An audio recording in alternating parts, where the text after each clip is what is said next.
What's happening with the Bears? Is this the summer that the market's going to pick up? And what's happening with mortgage interest rates?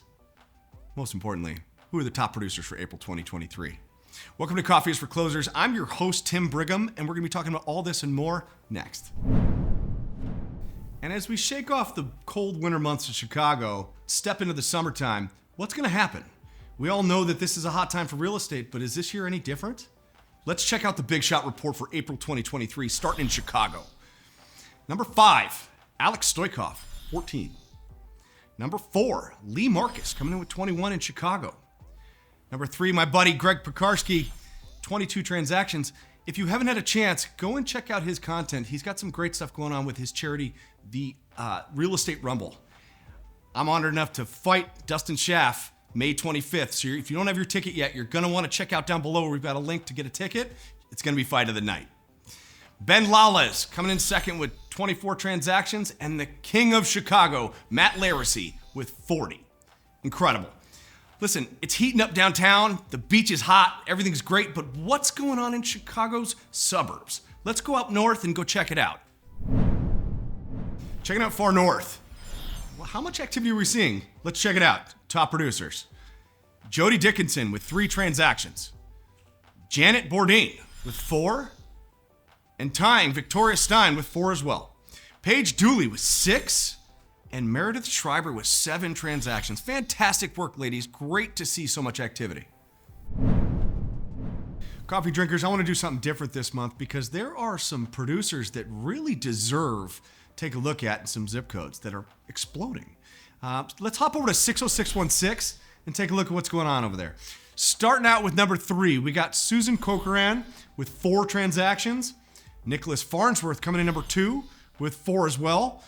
And then my buddy Rob Yoshimura tearing it up with 5 transactions in April.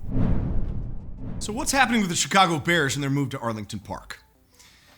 Recently reported by the Daily Herald, during the party's closed-door negotiations after Cook County Assessor Fritz Kage's reassessment of the 326-acre site, the school suggested a $95 million value for the land, for which the Bears would be responsible for paying $7.9 million in annual property taxes for the next 2 years. But the new Bears president and CEO, Kevin Warren, called that proposed settlement a non-starter and not viable. He went on to say that this is an excessive sum for a property that will sit idle and will have no commercial uses for at least the next 2 years. Warren wrote, "This is not financially feasible and has negative consequences for all parties, including Arlington Heights and the surrounding communities." The Bears countered with a land value of $52.5 million and an annual tax payment of $4.3 million. Kage's reassessment would hike the property value from $33.5 million to $197 million, which is just below the $197.2 million the Bears paid Churchill Downs for the old racetrack.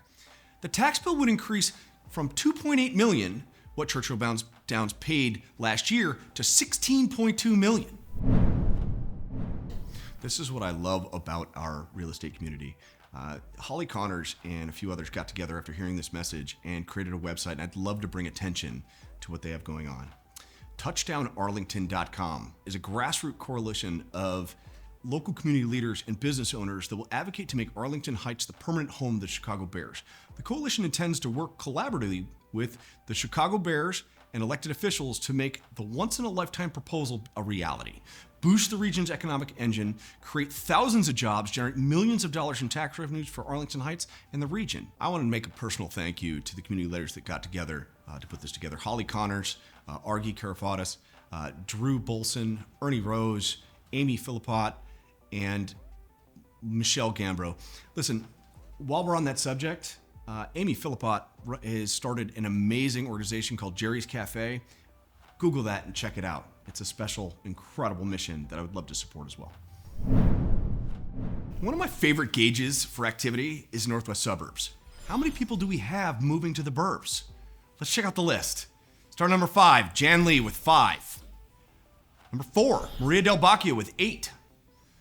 Coming in number 3, Craig Fallico with 11. And tying him, John Morrison with 11 as well. And the biggest Bears fan at all, coming in at number 1, Holly Connors with 12 transactions. Fantastic job. I don't think enough credit is given to the South and how hard they're working lately. Let's see what the activity looks like. Starting on number 5, we've got Brian Bomba with 7. Tying him, Tracy Anderson, number 4 with 7. Nathan Stillwell with 8. Catherine Beer with 8. And looks like the Queen of the South, Larissa Domino, with 10 transactions. Fantastic work. It's really nice. That's solid production. It's really nice to see so much activity come from the South Side. So what's happening with interest rates? You know, a common question that's happening, my phone rings all the time. The question is, did the rate go up?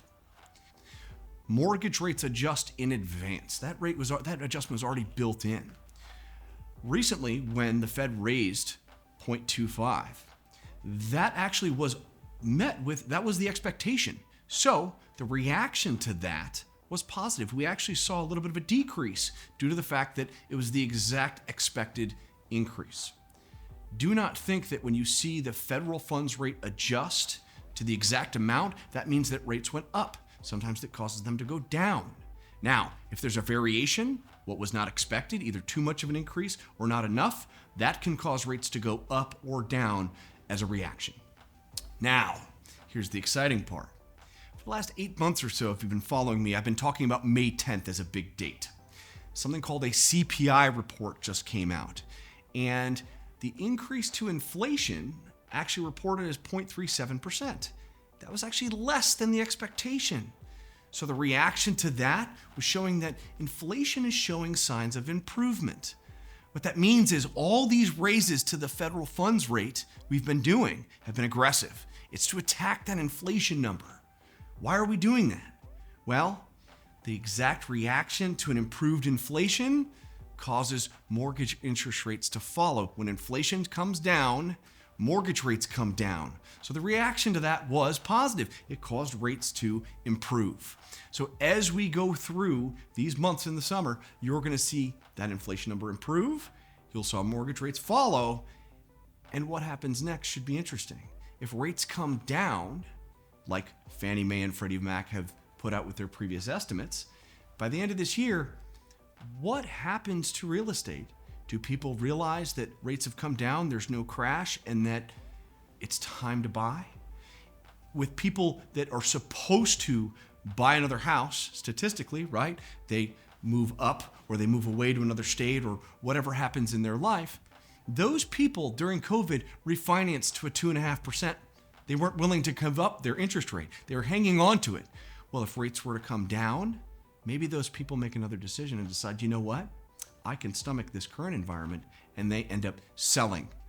But then those people would have to buy another house, right? So all of the people that are waiting for rates to come back down, as well as those people bringing their home to market, but also then they need to buy another house, sounds like we're going to have an incredible amount of demand.